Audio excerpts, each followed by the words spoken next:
Bismillahirrahmanirrahim. Assalamualaikum warahmatullahi wabarakatuh.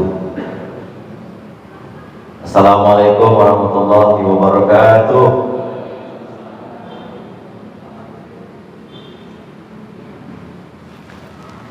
Bismillah, alhamdulillah, wa la ilaha illallah, Allahu akbar. Bismillah walhamdulillah, la yasuqul khair illallah. Bismillah walhamdulillah, wa la hawla wa la quwwata illa billah al-aliyyil azim. Asyhadu an la ilaha illallah wa la syarikalah, asyhadu anna Muhammadan abduhu wa rasuluh sallallahu alaihi wa ala alihi wa sahbihi wa sallam. Allahumma salli wa sallim wa barik wa karrim ala sayyidina Muhammad wa alihi al-athhar wa ashabihi al-akhyar, wa nahnu insyaallah min ashabihim ila yaumi liqa'i rabbina, amin ya rabbal alamin. Jamaah kajian Tuha Masjid Raya Bani Umar yang mudah-mudahan kita semua istiqomah sampai akhir hayat kita, dan Allah hidupkan kita dalam iman, Allah wafatkan kita husnul khatimah, dan Allah kumpulkan kita di akhirat nanti bersama hamba-hamba Allah yang saleh, amin ya rabbal alamin. Jamaah duha yang saya muliakan, tema kita pada hari ini adalah konsistensi iman untuk meraih surga. Pertama, saya ingin menyampaikan bahwa setiap kita ini membayang ya Pak ya, tapi kelihatan dikit-dikit. Oke. Kita ini mempunyai dua alat melihat. Setiap kita memiliki dua alat untuk melihat. Ada indera mata dan ada nurani. Ada indera mata, ada nurani. Dua alat inilah yang kita gunakan untuk mendeteksi cahaya. Dengan itu kita bisa menangkap cahaya-cahaya. Untuk mendeteksi cahaya fisik, kita lihat ini putih, ini hitam, ini merah, ini hijau, ini cantik, ini jelek. Kita menggunakan indera mata yang disebut dengan basar. Dengan basar kita bisa membedakan mana jalan lurus, mana jalan bengkok, mana jalan mendaki, dan mana jalan menurun. Maka basar orientasinya adalah fisik. Yang kedua, untuk melihat sesuatu yang non fisik, immaterial, maka tidak bisa menggunakan basar. Kita tidak mampu melihat Allah. Padahal Nabi mengatakan, sembahlah Allah ka'annaka tarahu, seolah-olah engkau melihatnya. Tara di sini itu luar biasa. Nabi mengatakan kalimat tara. Tara itu bisa menggunakan basar, tapi juga dalam tanda petik bisa menggunakan basirah. Sehingga kalau kita ingin menentukan apakah besok Ramadan atau tidak, hadis nabinya kan jelas, sumu li ru'yatihi wa aftiru li ru'yatihi. Puasalah ru'yah, ra'a, melihat, dan berbukalah dengan ra'a, melihat. Yang dilihat adalah bulan. Maka oleh karena itu ra'a di situ itu bisa menggunakan basar, melihat dengan mata telanjang. Itulah yang digunakan oleh teman-teman kita dari Nahdlatul Ulama, melihat dengan ru'yatul hilal. Tapi ada yang menggunakan ilmu basirah. Itulah yang digunakan oleh teman-teman kita dengan metode hisab. Jadi ra'a itu, melihat itu bisa dengan zahir mata fisik dan bisa menggunakan non fisik. Kemarin tanggal 10 November kita mengalami Indonesia kawasan timur, barat dan tengah, atau Indonesia pada khususnya, kita mengalami gerhana bulan. Betul Bu? Gerhana bulan. Gerhana bulan pada waktu itu bulan tidak kelihatan karena hujan. Ya tak? Saya kebetulan di Kementerian Agama Pusat. Lalu banyak yang masuk pertanyaan ke Kemenak, Pak, apakah kita disunahkan juga melaksanakan sholat gerhana bulan sementara bulan itu tidak, gerhana itu tidak kelihatan karena lagi hujan lebat? Teman-teman dari Kementerian Agama Pusat berangkat ke pondok saya yang di Bogor, di Ciawi ada masjid besar namanya Harakatul Jannah. Di lantai ke-6 itu mau diteropong pakai teleskop untuk melihat gerhana itu, tapi ternyata tidak kelihatan karena musim hujan. Jadi jawabannya, walaupun tidak kelihatan tetap disunahkan sholat sunat gerhana. Kenapa? Karena yang dibutuhkan pada waktu itu bukan melihat dengan mata, tapi ilmu pengetahuan sudah melihat bahwa jam 17.59 kawasan barat Indonesia itu terjadi gerhana. Makanya sholat gerhana kemarin dilaksanakan ba'da maghrib sampai jam 19:47. Nah, jadi melihat itu ada dua. Yang pertama menggunakan indera, yang kedua menggunakan nurani. Menggunakan cahaya indera, menggunakan indera untuk menangkap cahaya, menangkap objek-objek yang bersifat physically, sementara matin nurani itu adalah untuk melihat sesuatu yang bersifat non fisik. Jadi dua, ada basar dan ada basirah. Bapak Ibu sekalian yang saya muliakan, tidak kelihatan ya, ya.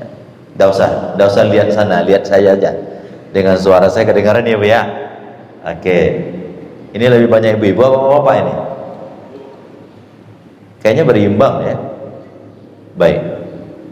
Nah, kenapa kita butuh untuk berbicara iman? Kenapa kita butuh untuk bicara konsistensi iman? Ada seorang ulama besar dari Iran, namanya Profesor Said Hussein Nasr, tapi dia bukan Syiah. Jangan hati-hati ya. Jadi kalau kita bicara Iran selalu Syiah. Dia ahli Sunni. Apa kata Profesor Said Hussein Nasr? Dia mengatakan bahwa manusia modern, kita ini manusia modern atau manusia klasik Pak? Manusia modern, apalagi dalam tradisi urban, masyarakat urban. Kita ini semuanya masyarakat urban. Hasil riset kami sekitar 59% masyarakat Indonesia itu adalah masyarakat urban, masyarakat desa yang tinggal ke kota, gitu ya. Kita semua kan dari desa-desa dulu kan. Saya dari Sumatera Barat sana, kampung jauh di sana, tinggal di Jakarta. Saya ini masyarakat urban. Ya, kita ini masyarakat modern, masyarakat urban. Nah, apa kata Profesor Said Hussein Nasr? Dia mengatakan bahwa manusia modern, ya, manusia modern, kata Said Hussein Nasr, itu berada di pinggiran. Dia mulai meminggir, jauh dari sentrum pusat kehidupan. Pusat kehidupan itu adalah Nur al-Haq. Siapa itu al-Haq? Allah. Sehingga manusia modern ini mulai menepi, mulai menjauh dari pusat epicentrum kehidupan itu, yaitu Allah. Oleh karena itu Allah itu adalah pusat dari kehidupan ini. Sehingga untuk menunjukkan Allah itu kita menggunakan istilah wujud. Istilah apa? Wujud. Wujud itu diterjemahkan ada. Tapi saya lebih senang ikut guru saya Prof. Quraisy. Beliau mengatakan sebaiknya untuk Allah itu jangan gunakan kata ada, tapi gunakanlah kata wujud. Kenapa? Karena ada itu membutuhkan ruang, dimensi, dan waktu. Itu ada. Di mana dompet saya bilang ada di dalam saku. Kapan dia berada? Ada waktunya, ya kan? Bisa jadi jam 7.30 dia ada dalam saku saya, jam 10 malam sudah ada di dalam meja saya. Ada itu menuntut ada ruang dan waktu, ada dimensi. Bisakah laptop ini saya masukkan di saku saya? Bisa nggak, Bu? Laptop ini saya matikan, saya off-kan, kemudian saya masukkan di saku saya. Bisa kira-kira? Nggak bisa. Kenapa nggak bisa, Pak? Karena ruangnya nggak cukup. Betul ya? Karena ruangnya tidak cukup. Nah, Allah itu, maaf, ini penting begini karena enak, nggak perlu saya pegang laptop kan ya. Nah, Allah itu tidak membutuhkan ruang dan waktu, sehingga untuk menunjukkan Allah itu para ulama kita dalam sifat itu menggunakan kata wujud, sehingga kita mengatakan wujud qidam baqa, ya kan, yang ibu hafal itu. Kenapa kita gunakan wujud? Karena Allah itu ada sebelum kata ada itu ada. Nah, ini pusing ibu nanti. Allah itu ada sebelum kata ada itu ada, karena dia pusat epicentrum kehidupan. Dan Allah itu tetap ada setelah kata ada itu tidak ada. Halo Bu, bisa ditangkap kira-kira? Apa nih Pak Faisal ngomong begini? Allah itu ada sebelum kata ada itu ada. Ada dalam bahasa Indonesia, dalam bahasa Sunda apa, Bu? Ayah. Dalam bahasa Jawa apa? Ada. Ya, yang penting ado lah. Kalau dalam bahasa Padang namanya ado. Nah, itu ya. Dia itu ada sebelum kata ada itu ada. Jadi sebelum orang mengatakan kata ada itu, Allah itu sudah ada. Kenapa? Karena huwal awwal. Dialah yang pertama. Dan Allah itu tetap ada setelah kata ada itu tidak ada. Sudah nggak ada lagi orang mengatakan ada. Allah ada nggak? Ada. Kenapa? Huwal akhir. Dialah yang terakhir. Yang ketiga, apapun yang ada. Kalau ibu catat ini bisa jadi status pagi ini, bagus ini ya. Apapun yang ada tapi jauh dari Dia yang Maha Ada, sesungguhnya tidak ada. Ayo Bu, bisa diulang Bu? Apa? Sesuatu yang ada tapi jauh dari Dia yang Maha Ada, maka yang ada itu sesungguhnya tidak ada. Oh, saya berikan contoh. Anak ada, harta ada, jabatan ada, mobil ada. Tapi yang ada ini jauh dari Dia. Dia itu siapa? Allah. Yang ada ini sesungguhnya tidak ada artinya. Nah, itu yang saya maksud. Yang ada, kalau jauh dari yang Maha Ada, maka yang ada ini tidak ada. Sudah berapa? Sudah berapa? 3. Yang keempat, apa yang tidak ada? Apa yang tidak ada? Tapi kalau dekat dengan yang Maha Ada, sesungguhnya Dia ada. Ini kita bermain filsafat pagi ini. Nggak ada. Kita nggak punya anak, kita pun nggak punya jabatan, kita nggak punya harta, nggak ada apa-apa. Tapi kalau kita dekat dengan Allah yang maha ada, sesungguhnya yang tidak ada itu ada. Makanya walaupun nggak punya apa-apa, masih hidup sampai sekarang. Kenapa? Karena dialah yang menghidupkan. Di dalam bahasa kita sebut dengan huwal hayyu. Apa bu? Al hayyu. Kalau hayyunya kita itu hidup sendiri, tapi al hayyunya Allah, dia hidup dan menghidupkan. Itu al hayyu. Ya. Jadi apa? Jadi masyarakat modern, kata Profesor Said Hussein Nasr, itu sudah berada di pinggiran jauh dari pusat dari sentrum pusat kehidupan, yaitu siapa? Allah. Allah itu wujud, dia ada sebelum kata ada itu ada, dan dia tetap ada sebelum kata ada itu sudah tiada. Dan apapun yang ada, kalau tidak ada dia yang maha ada, yang ada ini sudah tidak ada. Dan apapun yang tidak ada, tapi kalau dekat dengan dia yang ada, sesungguhnya ada. Jadi judul kita sekarang ada, ya tak? Sehingga yang ada itu wujud, yang diadakan ini namanya maujud. Apa bu? Yang ada itu siapa? Allah. Itu wujud. Yang diadakan harta, anak, rumah, jabatan, semua itu bukan wujud, tetapi adalah maujud.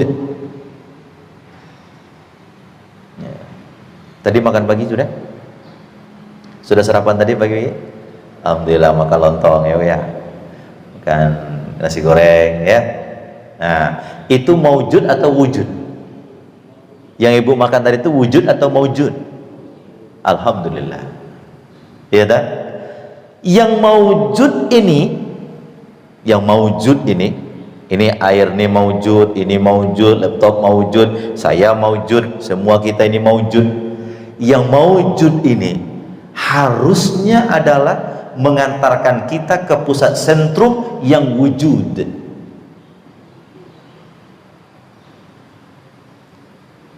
Halo? Yang maujud ini harusnya apa bu? Mengantarkan kita kemana? Kemana? Yang wujud.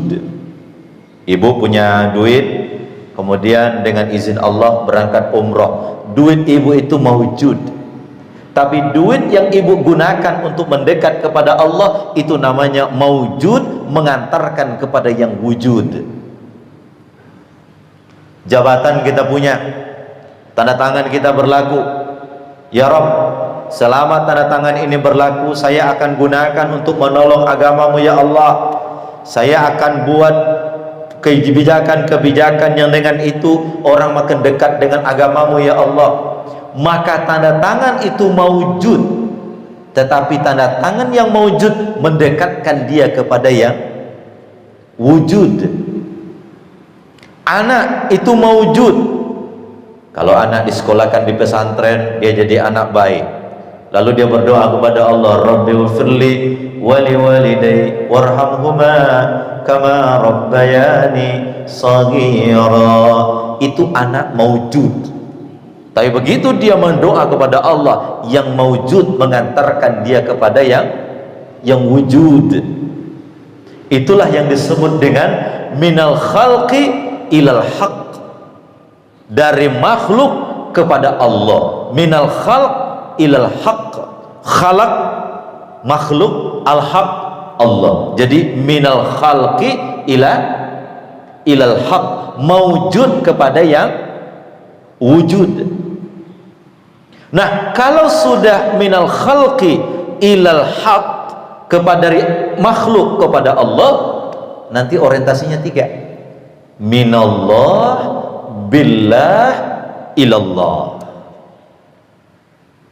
Minallah, billah, ilallah.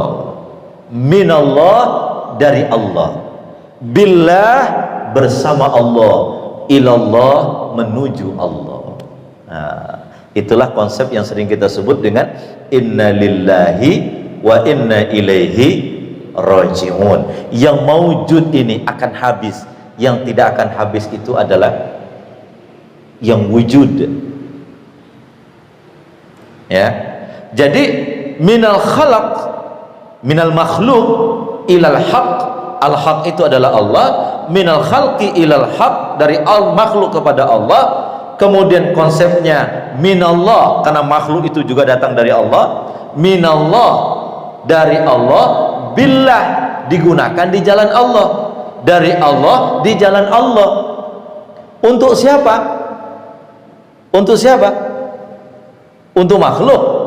Bukan. Untuk pejabat? Bukan. Untuk pimpinan? Bukan. Tapi minallah, billah, ilallah.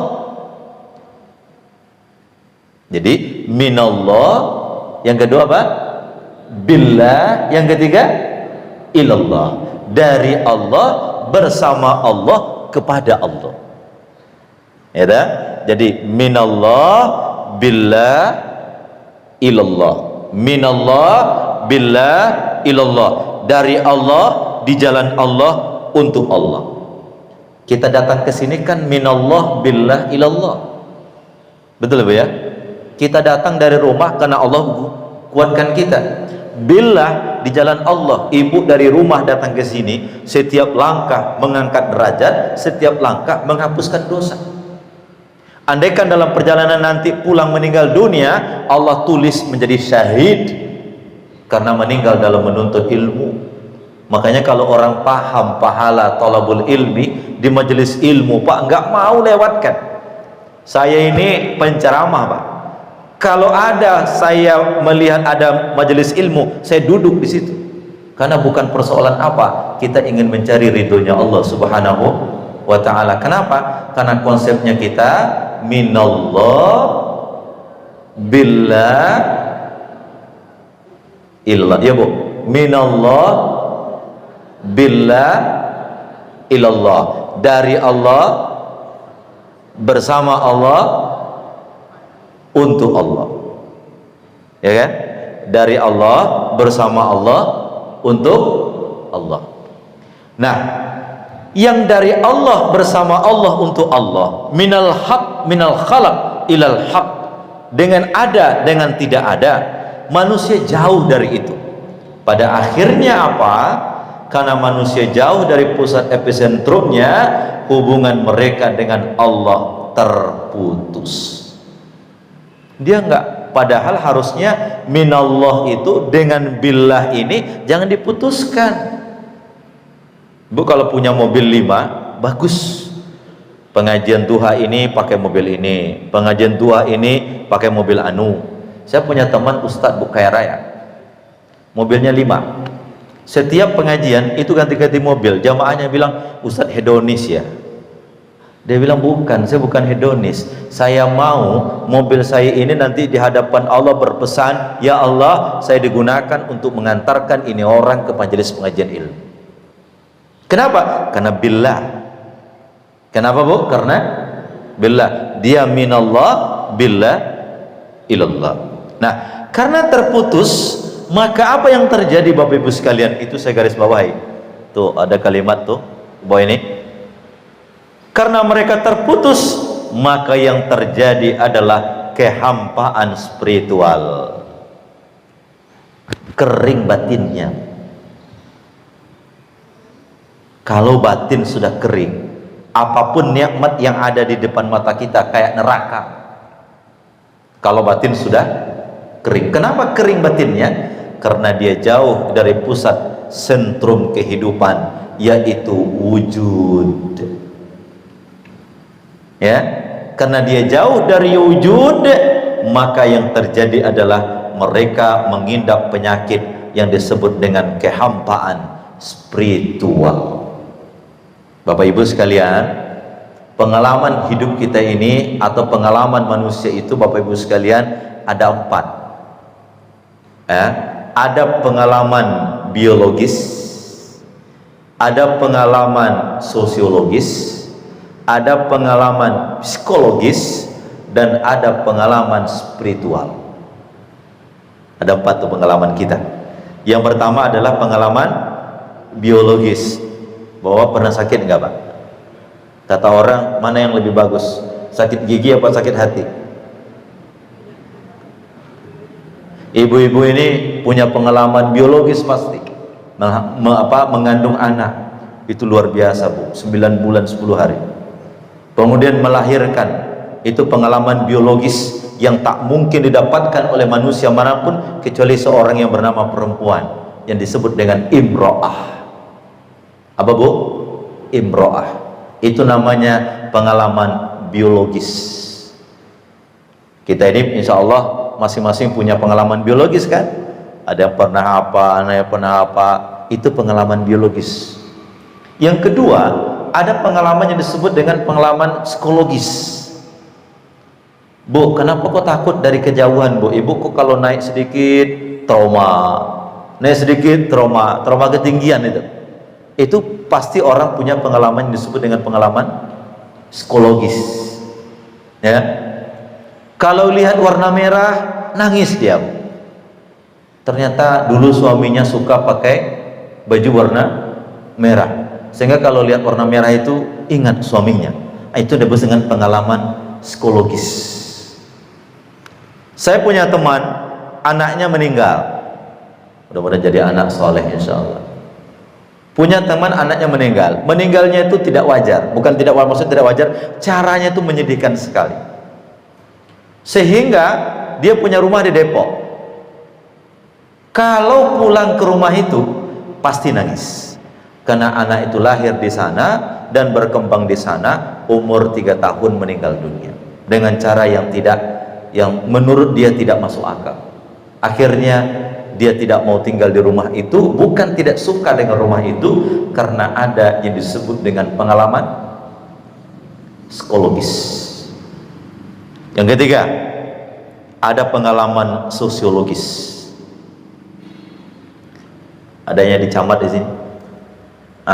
Itu pengalaman sosiologis. Ada yang jadi ibu dia Dharma wanita, itu pengalaman sosiologis. Pengalaman yang hidup dalam lingkup sosial, itu disebut dengan pengalaman sosiologis. Jadi camat, pernah jadi bupati, pernah jadi ke RT, pernah jadi lurah, pernah jadi artis, pernah jadi orang terpandang. Itu adalah pengalaman sosiologis. Nah, yang keempat ini adalah pengalaman spiritual. Pengalaman apa? Spiritual. Pengalaman spiritual itu adalah perjalanan nurani. Pengalaman spiritual itu adalah perjalanan apa? Nurani, perjalanan batin. Nah, kalau orang tidak mengalami perjalanan spiritual, maka dia jauh dari pusat epicentrum hidup, pusat sentrum hidup, yaitu Allah Subhanahu wa ta'ala. Akhirnya Bapak Ibu sekalian, karena dia jauh dari Allah, kemudian dia mengalami kehampaan spiritual tadi itu, maka yang terjadi adalah apa yang terjadi? Maka yang terjadi adalah orang itu lupa dengan perjanjian primordial. Jadi ada terpinggirkan dari Allah, lalu mengalami kehampaan spiritual. Karena kehampaan spiritual itu apa ujung-ujungnya? Dia lupa dengan perjanjian primordial. Apa itu Ustaz perjanjian primordial? Perjanjian primordial adalah perjanjian sakral antara makhluk dengan Allah di dalam rahim ibu. Itu disebut dengan perjanjian primordial. Apa perjanjian primordial itu?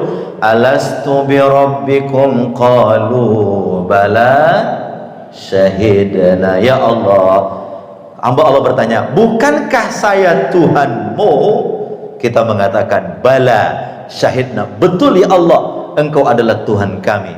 Perjanjian hamba dengan Allah di dalam rahim itu disebut dengan perjanjian primordial. Kenapa perjanjian primordial? Karena setiap makhluk yang diciptakan tanpa diketahui dari rahim mana dia lahir. Apakah lahir dari rahim ibu Yahudi, ibu Nasrani, ibu Majusi? Di dalam rahim ibu itu terjadi perjanjian primordial. Ustaz, ibunya non muslim, betul, tapi dalam rahim anak itu sudah mengatakan aku Tuhan, aku adalah Allah. Kenapa disebut perjanjian primordial? Karena setiap makhluk melaluinya. Sehingga Nabi mengatakan kullu mauludin yuladu alal fitrah. Setiap anak yang lahir itu suci, entah dia lahir dari rahim ibu Yahudi, entah dia lahir dari rahim ibu Nasrani, dari Majusi, dari kafir, ke apa segala macam, nggak peduli. Setiap anak itu suci. Kenapa dia suci? Karena telah mengalami perjanjian primordial. Kenapa mengalami perjanjian primordial? Setiap makhluk begitu 4 bulan dalam kandungan, dalam hadis sahih, datang malaikat kepadanya meniupkan roh oleh Allah Subhanahu wa taala, ditiupkan roh, ditulis rezekinya, ajalnya, hidupnya, matinya, lalu dibuat persaksian alastu birabbikum, lahir ke dunia menjadi suci. Kenapa? Karena dia telah mengalami perjanjian primordial tadi. Nah, karena orang lupa, karena orang jauh dari Allah, hampa spiritualnya, dia lupa dengan perjanjian itu. Ibu ya, yang harusnya Allah Tuhannya, dia lupa. Yang harusnya Nabi Muhammad itu nabinya, dia lupa. Yang harus perjalanannya minallah billah ilallah, dia lupa. Apa tadi Bu? Minallah, terus billah, terus ilallah, dia lupa itu. Kenapa dia lupa? Satu, karena dia mengidap penyakit yang disebut dengan pengalaman spiritualnya hampa.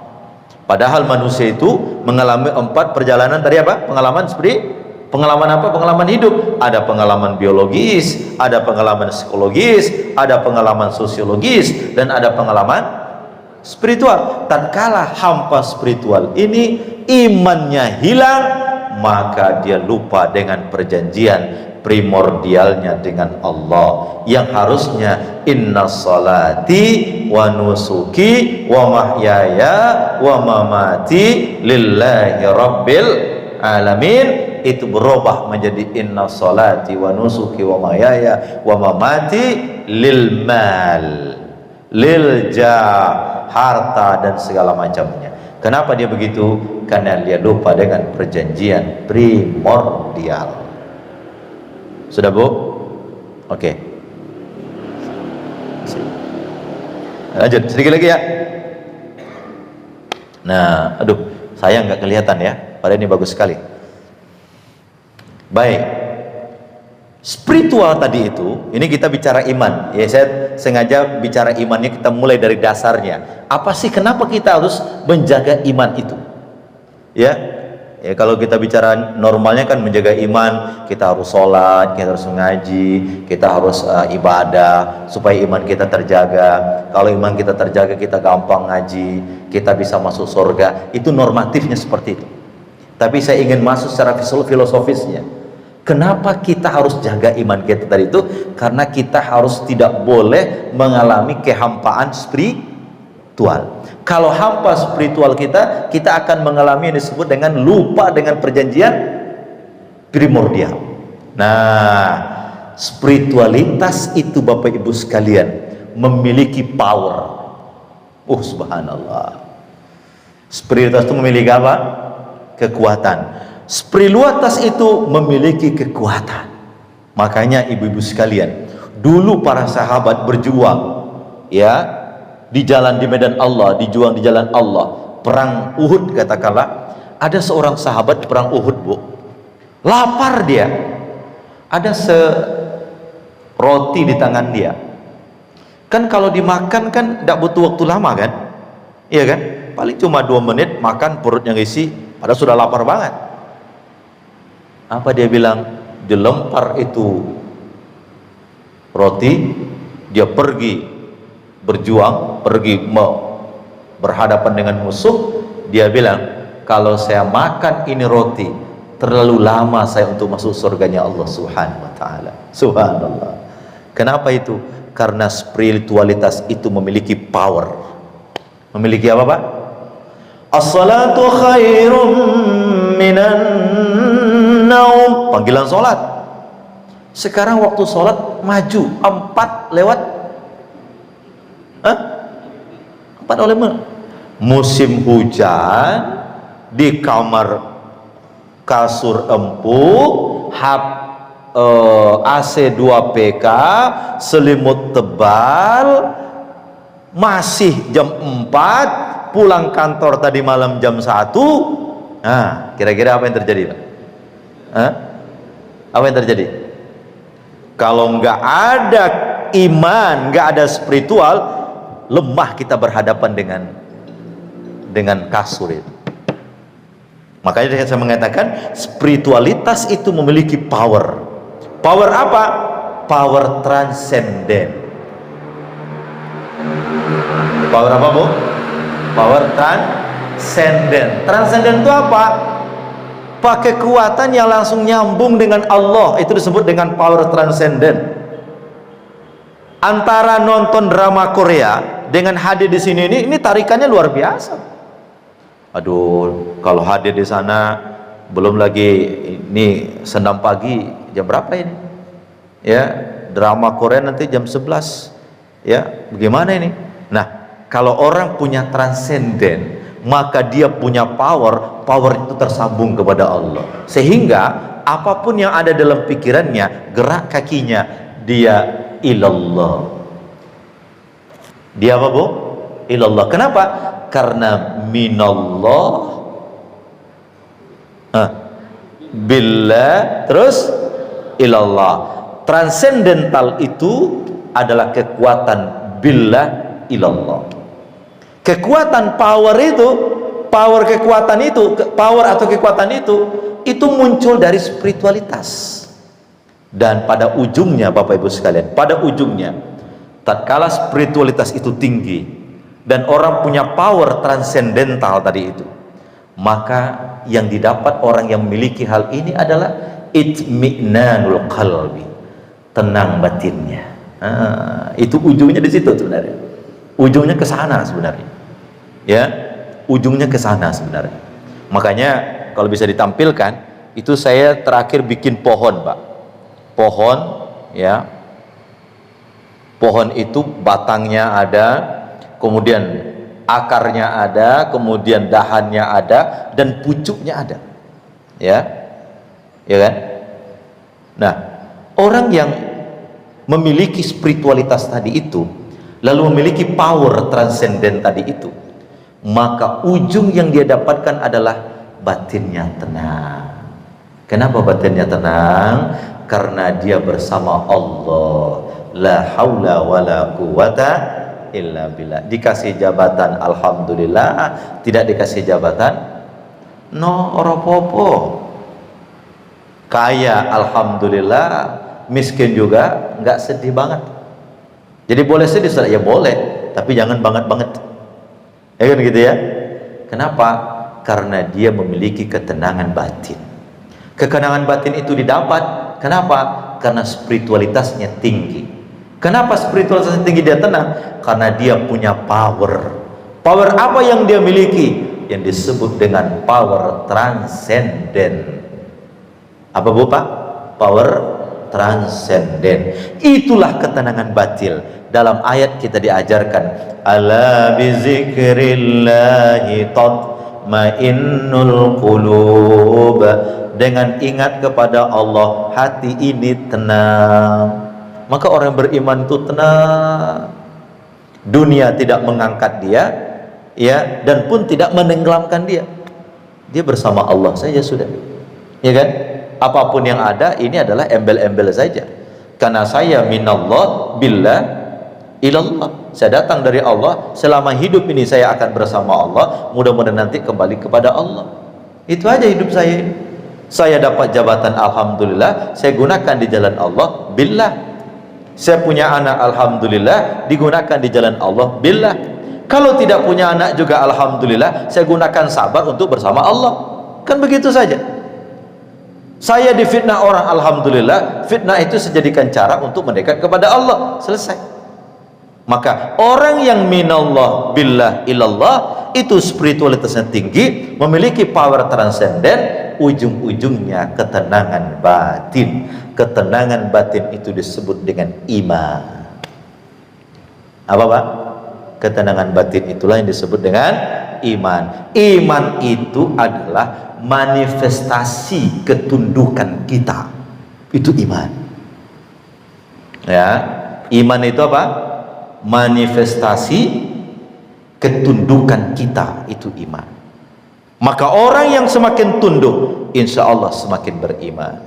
Tapi semakin ngelonjak, insya Allah semakin jauh dari Allah. Mudah-mudahan kita semua semakin tunduk kepada Allah Subhanahu wa ta'ala. Amin ya rabbal alamin. Ini baru pengantar untuk masuk menjaga iman. Nah, jadi pengantarnya begitu.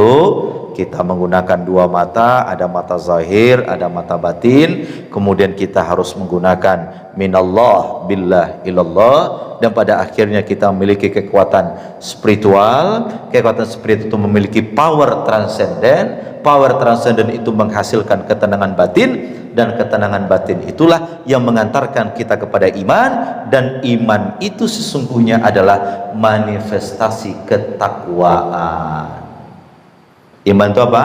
Manifestasi ketakwaan. Semakin takwa, insya Allah semakin beriman. Semakin beriman, insya Allah semakin tunduk. Terima kasih. Assalamualaikum warahmatullahi wabarakatuh. Silahkan kalau ada yang mau dipertanyakan. Salam.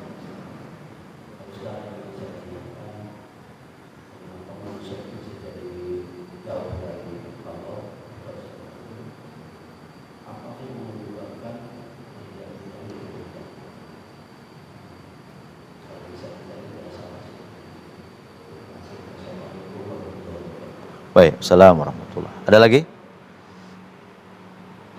Satu? Ibu-ibu ada?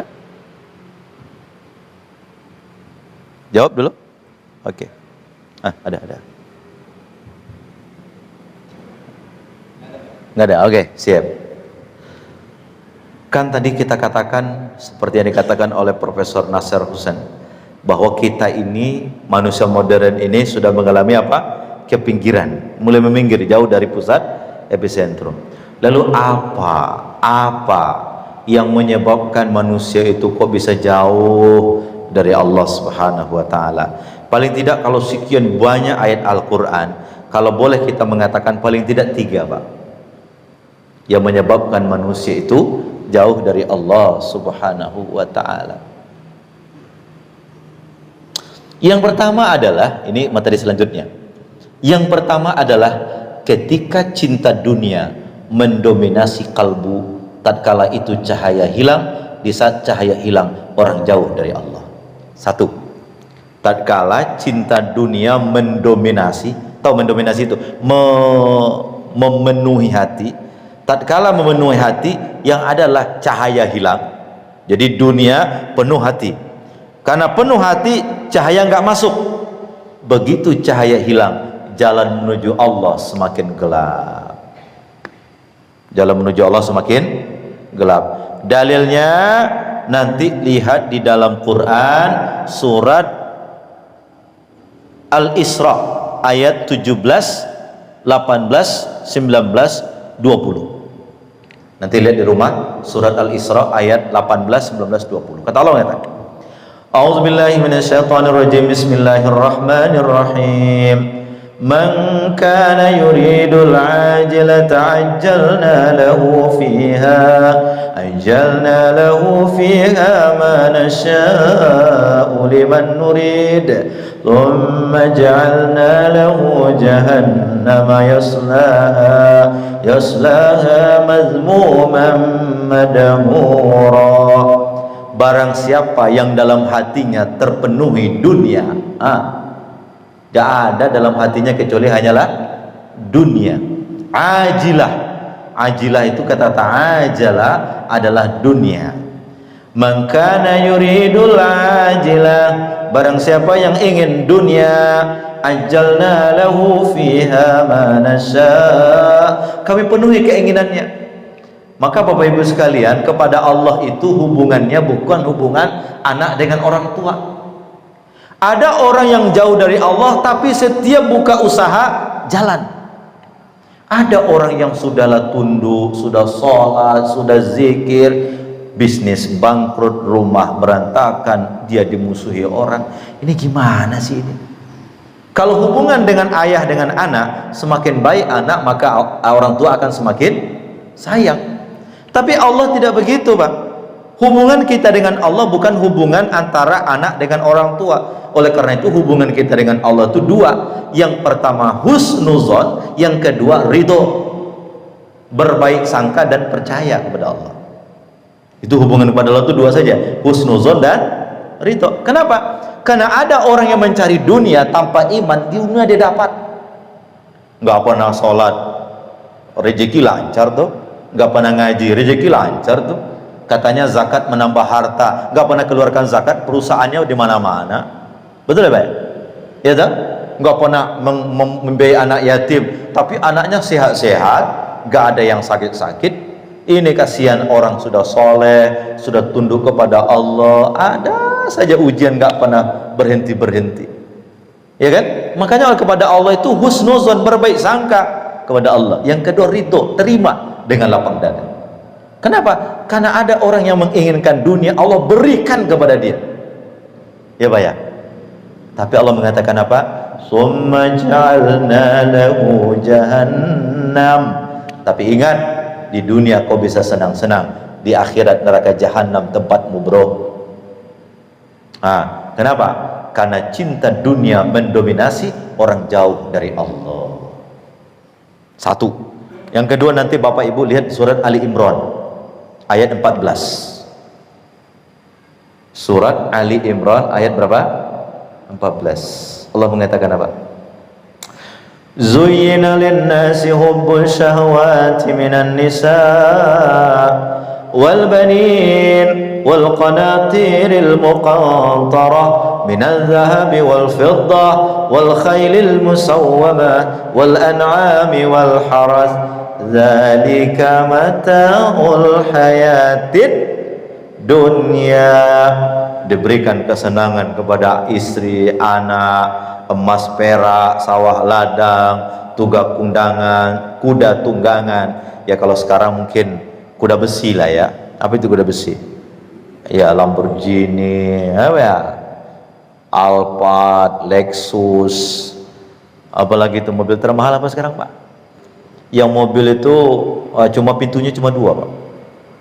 Sepertinya semakin sedikit pintunya semakin mahal, ya. Ya, nanti mungkin ada mobil nggak punya pintu kali, karena semakin sedikit pintunya semakin mahal, ya kan? Semakin sedikit pintu semakin mahal. Allah takdirkan pernah waktu saya berkunjung ke Kanada, lalu pada waktu itu ada pameran mobil-mobil mewah di sebuah mall di Kanada. Saya masuk ke sana, saya foto-foto aja. Dalam hati saya, kok semakin mahal mobil ini semakin sedikit pintunya. Mungkin nanti akan muncul pintu, mobil nggak punya pintu. Bagaimana caranya orang terbang dari atas? Ada alat nanti ya untuk masuk mobil itu nggak usah buka pintu, Bu. Ada remote, cuk. Nah, begitu Ibu pegang remote itu, Ibu diterbangkan oleh kekuatan supranatural begitu, lalu Ibu duduk di mobil itu. Ada remote nanti nerbangin. Kayak orang nerbangin ini. Jadi begitu naik mobil itu ada alat dipasang di sini, jeep. Lalu ada remote, nanti jeep itulah yang menerbangkan Ibu, kayak menerbangkan inilah drone itu, Bu, drone. Itu mungkin nanti akan muncul teknologi seperti itu. Ya, mobil, ya, segala macam kan. Kata Quran, zalika mata'ul hayatid dunya. Kalau itu kau ikuti, itu kesenangan dunia yang akan melalaikan engkau dari Allah. Oke, satu Pak ya. Yang pertama, dominasi dunia dalam hati yang menghilangkan cahaya. Cahaya itulah yang terhilang sehingga orang jauh dari Allah Subhanahu wa taala. Yang kedua, waswasus syayatin minal jinni wal ins. Tipu daya setan dari golongan manusia dan jin. Golongan manusia teman kita, Pak. Kita sudah tobat, bro. yuk kita ngopi lah malam minggu nih. Tidak bro, saya kalau sudah tobat ya tobat. Jangan begitulah, jangan so alim lah kau. Ayolah kita ngopi. Enggak bro, saya yang bayar, ayolah. Ditawarin bayar, ayolah katanya. Jadi kita yang sudah baik-baik ini kadang-kadang bisa terjerumus gara-gara siapa Pak? Makanya kalau perjalanan dinas Pak, carilah teman yang sholat Pak. Sebab kalau Bapak berjalan 3 hari perjalanan dinas, punya teman gak pernah sholat, aduh berat itu Pak. Ya kita mau sholat, nantilah jam 1 masih. Akhirnya kita sholat zuhur jam 2:30, sholat asar jam 5:30, subuh berkaitan dengan duha. Ya. Begitu, masih gelap ya. Padahal di hotel ya nggak kelihatan cahaya, masih gelap. Ambil wudhu. Malaikat bilang, wah ini sholat duha ini. Begitu nawaitu sholat subuh, kecewa malaikat ya. Karena sholatnya ternyata sholat apa Pak? Sholat duha, sholat subuh di waktu duha. Nah ini bisikan-bisikan ini perlu kita ini. Makanya setiap hari bacalah Al-Quran Bu ya. Setiap hari minimal baca Qul huwallah 3 kali, Qul a'udzu birabbil falaq 3 kali, Qul a'udzu birabbin nas 3 kali, baca ayat kursi. Ya. Ini biasanya orang menjelang pilkada ini sering baca ayat kursi. Ya. Allahullah ilah, begitu dapat kursinya, dia lupa ayatnya itu ya, biasanya gitu. Ya, baca ayat kursi. Ibu-ibu kalau mau tidur, paling tidak bacalah ayat kursi. Ya. Begitu tidur baca Qul huwallah, tiupkan di tangan, usapkan ke seluruh tubuh. Ya, itu sunnah Nabi, Bu. Ya, tidurlah berwudu.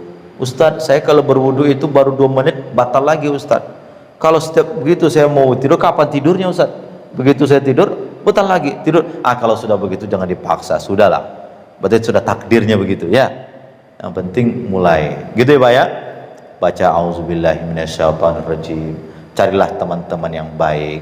Yang ketiga penyebabnya adalah orang lupa kalau dia mau mati. Itu orang lupa kalau dia mau mati. Tadi subuh saya beri ceramah, saya angkat ayat dalam Quran surat,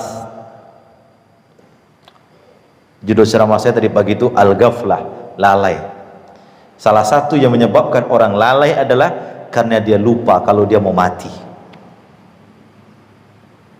Sehingga Quran mengatakan apa? Rabbana absarna wa sami'na farji'na. Begitu nanti di akhirat dia lihat, oh ternyata yang diceritakan Ustadz dulu neraka itu ada ya. Ternyata bukan omong kosong ya, Ustadz cerita neraka, cerita surga ada ya. Itu kan dalam Quran Pak, kalau ibu lihat dalam surat An-Nisa itu ya.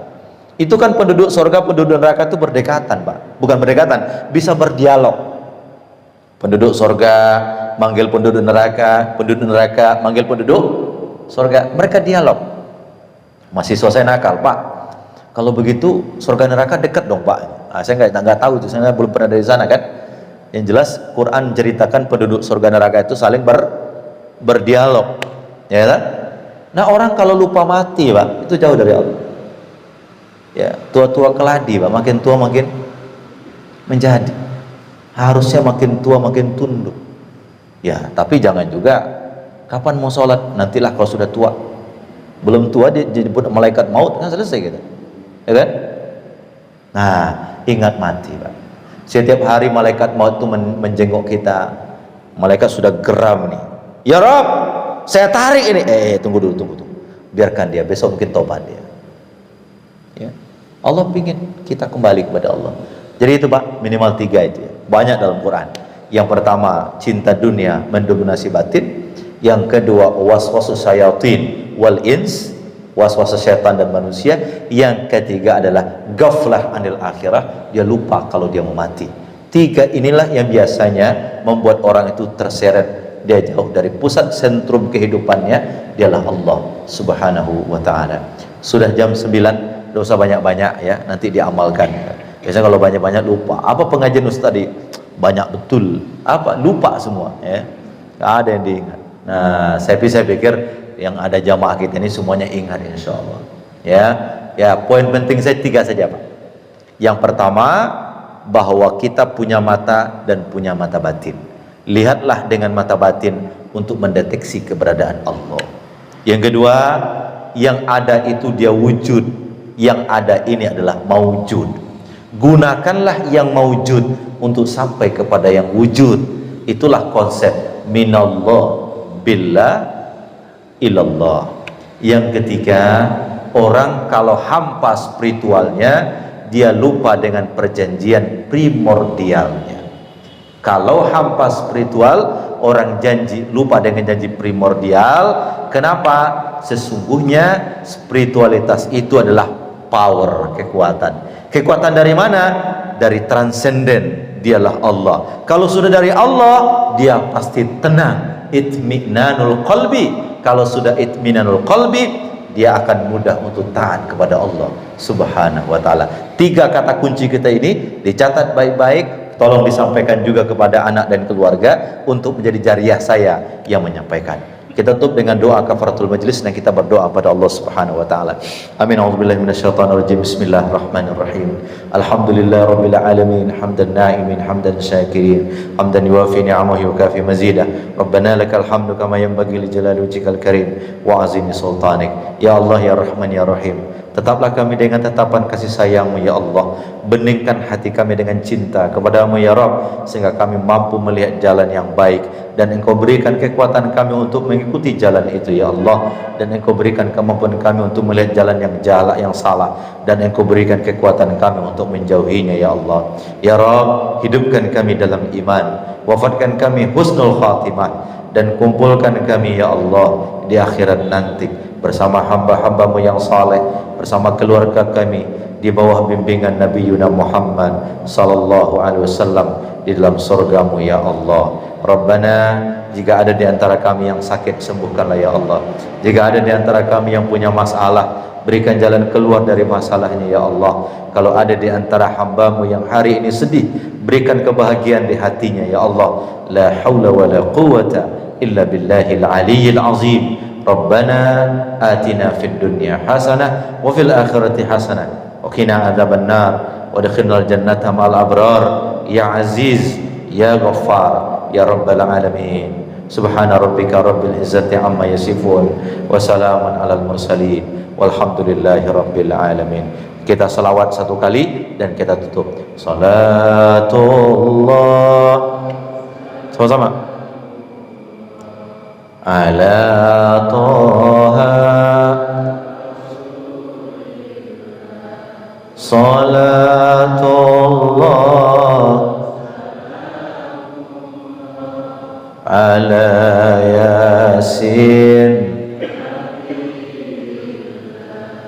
tawassalna